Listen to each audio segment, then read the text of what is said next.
Bienvenue à cette nouvelle exploration. Aujourd'hui, on va parler d'un sujet qui touche tout le monde dans la vie pro, le réseautage. Mmh.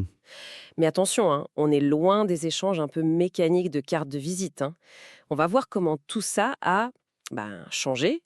Surtout depuis la période post-Covid, ça s'est vraiment accéléré. C'est très juste, oui. Les méthodes d'hier, bon, elles semblent un peu dépassées. Exactement.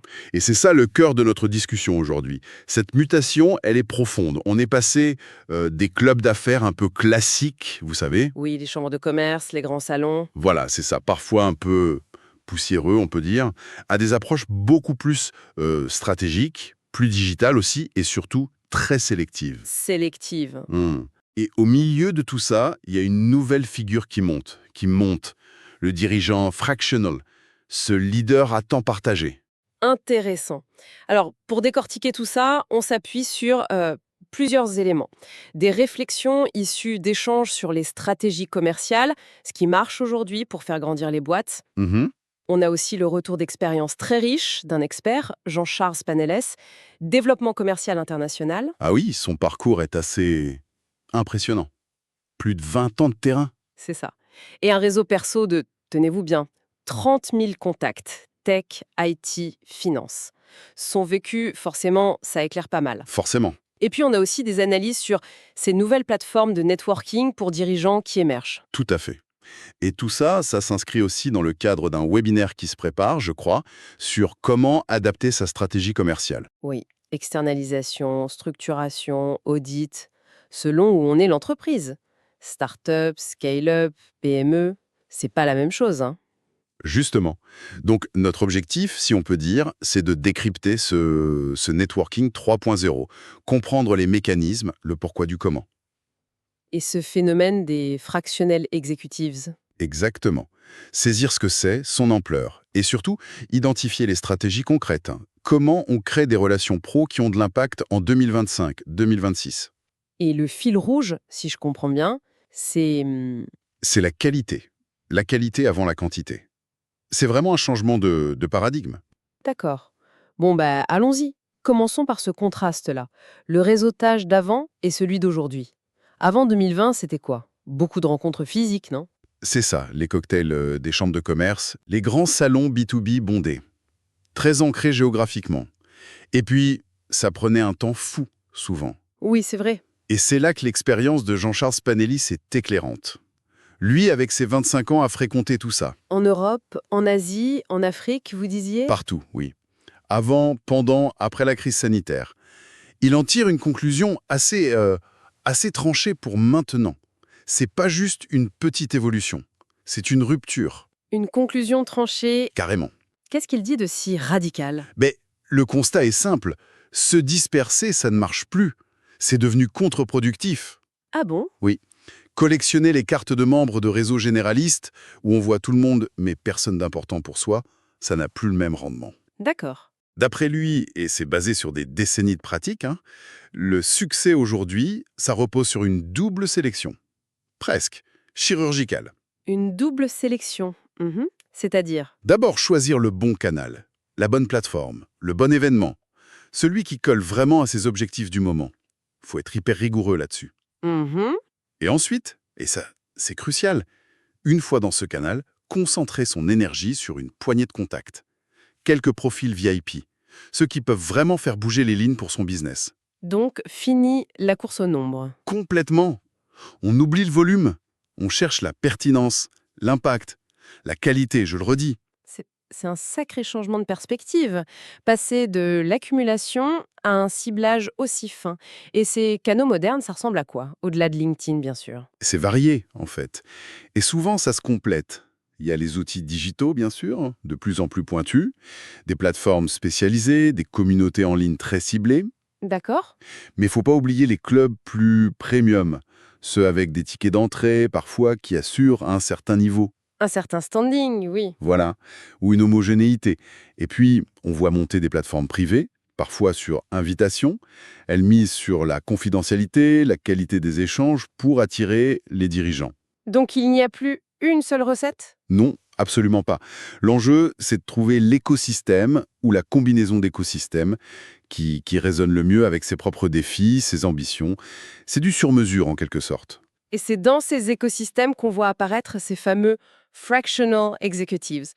Le terme circule beaucoup, mais c'est qui au juste? Alors, le fractional executive, que ce soit CEO, CMO, peu importe, c'est un profil de dirigeant très expérimenté. Mhm. Imaginez un ancien DG, un ancien directeur financier, marketing, qui a eu de grosses responsabilités, mais qui décide de ne plus travailler à temps plein pour une seule boîte. D'accord, il partage son temps. C'est ça.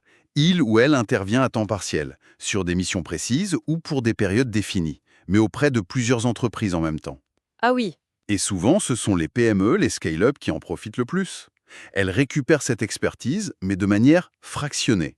et ce modèle, il prend vraiment de l'ampleur, c'est une vraie tendance. Oui, tout porte à croire que c'est une tendance de fond. Ça grandit, notamment en Europe, en Amérique du Nord. C'est plus juste anecdotique. D'ailleurs, on voit des réseaux, des plateformes se créer juste pour eux.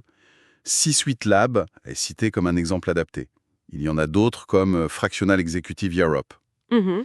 Et ce qui est intéressant, c'est que ces profils deviennent eux-mêmes une cible pour certaines actions de networking, comme le webinaire dont on parlait. Ils sont à la fois offreurs et demandeurs d'expertise. C'est un nœud important du nouveau réseau. Mais qu'est-ce qui explique cet engouement? Pourquoi c'est attractif, ce modèle, pour les dirigeants et pour les entreprises? Mais côté dirigeant expérimenté, c'est souvent la recherche de plus de flexibilité, d'autonomie, la possibilité de varier les missions aussi. Sortir de la routine. Un peu ça, oui. Et puis valoriser son expérience sur des projets différents, stimulants, rester connecté au marché. Et pour les entreprises, les PME, les scale-ups, Ah, pour elles, c'est une opportunité incroyable. Surtout si elles n'ont pas les moyens ou même le besoin d'un C-level à plein temps. elles accèdent à une expertise de haut niveau. Exactement.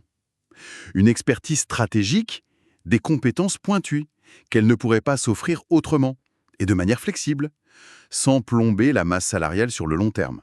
C'est une forme d'optimisation, en fait. Oui, d'optimisation des ressources, d'agilité, c'est très dans l'air du temps. C'est vrai que c'est assez disruptif comme approche du leadership. Cet accès à la demande, à l'expérience. Mais revenons aux stratégies de connexion. Si la clé, c'est cette double sélection, canal puis contact, comment on fait ce choix intelligemment? Ce VIP networking, comment on le met en place concrètement? Alors, le choix du canal, de la plateforme, ça demande d'être lucide sur où en est son entreprise. Sa maturité, ses enjeux du moment. C'est différent pour une start-up ou une PME établie, j'imagine? Ah oui, complètement. Une start-up qui cherche ses premiers clients n'a pas les mêmes besoins qu'une PME industrie qui veut aller à l'international, ou qu'une scale-up qui doit structurer ses ventes. Donc il faut filtrer. Il faut filtrer activement, oui. Se demander, est-ce qu'un club hyper spécialisé dans ma techno est pertinent, ou plutôt une chambre de commerce bilatérale pour un nouveau marché? La franco-britannique est mentionnée par exemple. Ou une plateforme digitale sur une fonction précise. Voilà. Marketing B2B par exemple. Il faut que le canal soit aligné avec l'objectif business. C'est un vrai travail stratégique en amont. D'accord. Et une fois qu'on a ce canal, comment on passe à l'étape VIP networking? Se concentrer sur 10 ou 20 contacts, ça peut sembler peu, non? C'est là qu'il faut changer de lunettes, comme le suggère l'expérience de Jean-Charles Panelis. Se focaliser sur un petit nombre, 10, 15, 20 personnes max. Ça ne veut pas dire se limiter, ça veut dire approfondir. Ah, d'accord. L'objectif, ce n'est plus la pile de cartes de visite ou les connexions LinkedIn à la chaîne. C'est la qualité, la profondeur de la relation avec quelques personnes, celles qui ont un potentiel d'impact énorme sur votre activité. Des clients potentiels, des partenaires? Oui, des partenaires stratégiques, des influenceurs, peut-être même des mentors. Il faut identifier ces multiplicateurs et leur consacrer du temps, de l'attention, de manière ciblée. Et comment on les identifie, ces VIPs? Et surtout, comment on les approche sans être lourd, sans faire de la prospection agressive? L'identification, c'est un travail de veille, d'analyse. Qui sont les acteurs clés dans mon écosystème cible? Qui décide? Qui influence? LinkedIn aide, oui, mais aussi regarder qui participe au conf clé, lire la presse P. Faut faire ses devoirs, quoi. C'est ça. Et une fois qu'on les a identifiés, l'approche doit être basée sur la valeur. Participer à des événements très pointus, où ils interviennent, rejoindre des groupes de travail restreints sur des sujets communs. Proposer de la valeur ajoutée. Exactement. Proposer ou assister à des webinaires avec du contenu solide, comme celui sur la strate commerciale. Partager des analyses pertinentes, peut-être même un diagnostic rapide, comme suggéré.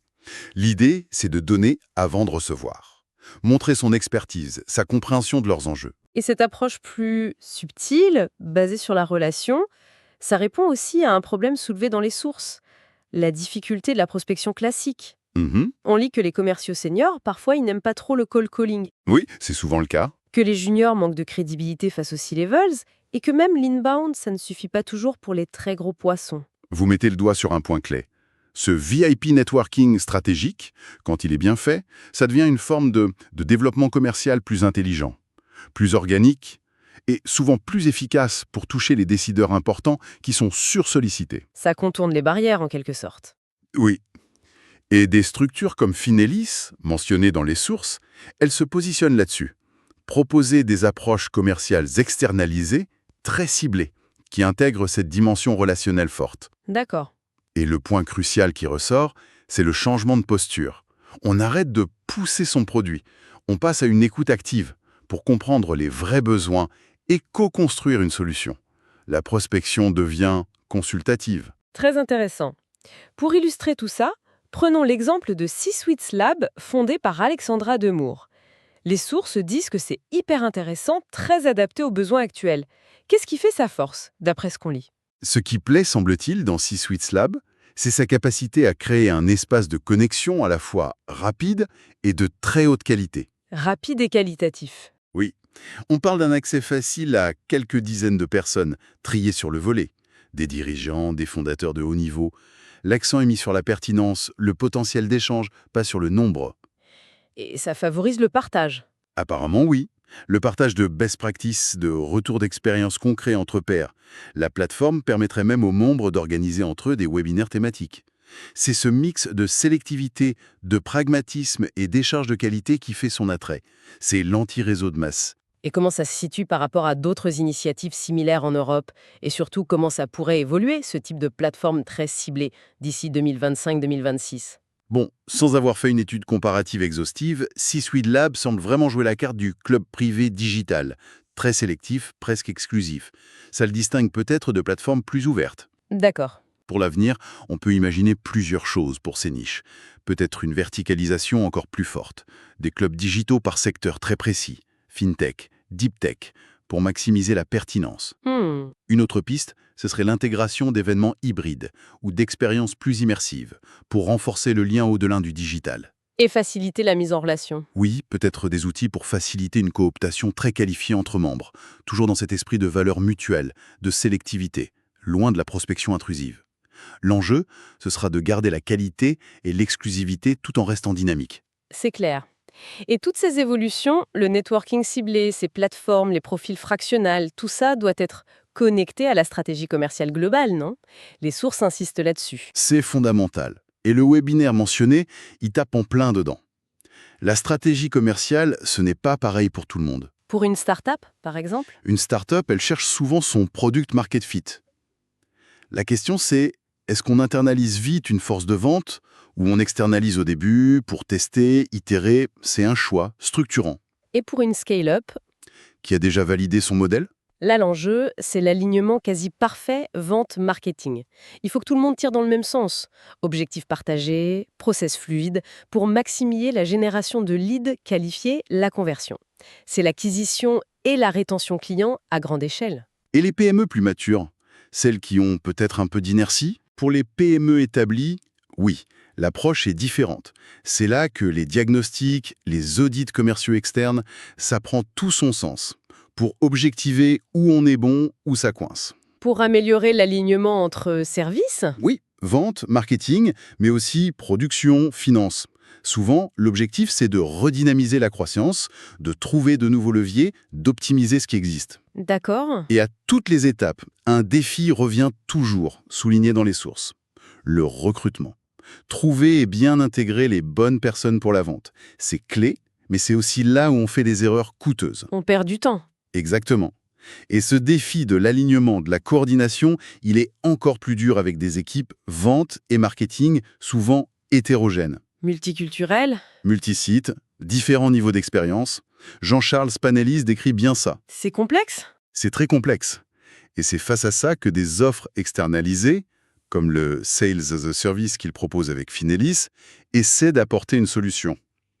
L'idée, c'est de former une structure, des méthodes, une force de frappe, immédiatement opérationnelle. Pour démarrer vite, sans les délais du recrutement interne, Voilà. que ce soit pour s'implanter localement ou à distance. Bon, si on essaie de synthétiser un peu tout ça, on assiste vraiment à la naissance d'un networking 3.0. C'est la fin de la collectionnite de contacts. C'est ça? On entre dans une approche bien plus stratégique, digitale, hyper sélective, focalisée sur la valeur des échanges, Obsédé par la valeur, oui. et enrichie par ses profils fractionnels, qui apportent flexibilité et expertise. Le réseau, c'est plus une liste. C'est un écosystème stratégique à cultiver. C'est une excellente synthèse. Et le conseil pratique qui en découle, c'est une invitation à l'introspection pour tout le monde. Se poser les bonnes questions. Oui, prendre du recul, auditer ses propres pratiques de réseautage. Quels sont mes vrais objectifs? Mon profil, celui de ma boîte, ça justifie d'être dans tel ou tel réseau.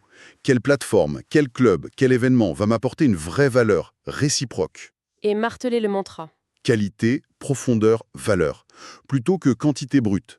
10 conversations qui ont du sens, bien ciblées, ça aura 1000 fois plus d'impact que 100 poignées de main oubliées aussitôt. C'est noté. Et pour finir, une petite pensée à laisser mûrir. Au-delà de l'impact sur le business direct, comment est-ce que ces réseaux ultra ciblés, ces nouvelles collaborations via les fractionales, pourraient changer les entreprises plus en profondeur? C'est une bonne question. Est-ce que leur influence ne pourrait pas toucher la prise de décision stratégique, la rendre plus agile, mieux informée, ou l'innovation, en créant des ponts inédits, voire la gouvernance elle-même? On peut se le demander, oui. Est-ce qu'on est à l'aube d'une sorte d'intelligence collective, exécutive, plus fluide, plus distribuée, qui dépasse les murs de l'entreprise? C'est une perspective assez vertigineuse qui ouvre plein de questions pour l'avenir. Tout à fait. De quoi réfléchir.